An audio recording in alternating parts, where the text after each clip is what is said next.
Nathan Mills from the Hyper 5 series. How did you feel about the whole weekend and the new series? Could you tell us a little bit about Nathan?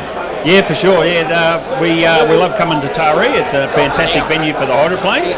And with the Hyper 5 series, this current year, Taree is round 2. So round 1 we had down at Yarrawonga in Victoria.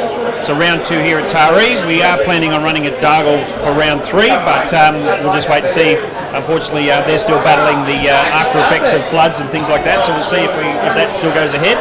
But like I said, we love coming to Taree. Yeah, so. Well, it's a great thing to see. It's spectacular to see 5 hydroplanes or 6 hydroplanes running around the Manning River. We haven't seen that for a long, long time, basically since the 2005 World Championships, really. So who inspired and who were the people behind the Hyper 5 series? Was probably originally sort of my idea. Just I'm originally from the New South Wales Hydroplane Club, still involved in the club and help out where I can there. But in regards to the Hyper 5s, just realising that it's probably the class of hydroplanes in Australia that sort of had the most numbers, and so we came up with a slightly different concept in terms of the way we do the pole positions and the point scores and things like that. We customise it a little bit different to the APBA system, and it's all about participation.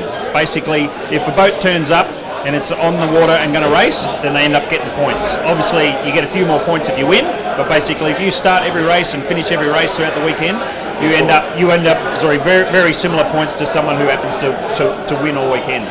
So Nathan, you've had a fair few years in hydroplanes yourself. Why don't we see you out there anymore, mate?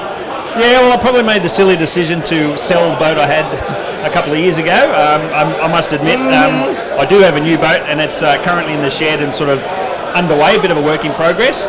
But with COVID and bushfires and floods and things like that, unfortunately, it's taking a bit longer than what I planned. But fingers crossed, we'll be back on the water very soon. I noticed the Hyper 5 series, there's a fair bit gone into it. What sort of cost factors that cost to run a series like this?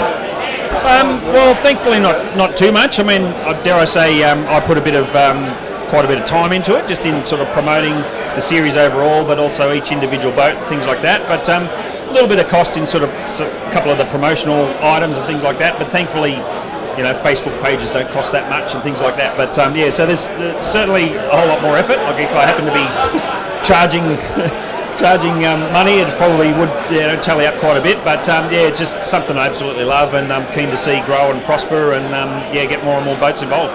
Well, look, it's a pleasure to have you up here for the weekend at Taree, and it'll be a pleasure to see you again. It's always been a pleasure every time I have seen you. I can't wait to see you back on the water yourself, Nathan, and congratulations on the Hyper 5 series. It's been a pleasure to just watch it, actually, as a spectator and as a former driver and that. But looking forward to the future of Hyper 5. And we'll see you at Dargle.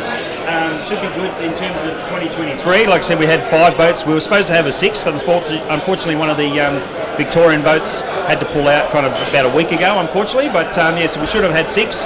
But fingers crossed, when we're back at Easter 2023, fingers crossed we'll have 7 or 8 boats. So that should be awesome, mate. Well, nice speaking to you, Nathan. Pleasure to meet you. Have a good time again, and we'll speak to you in the future.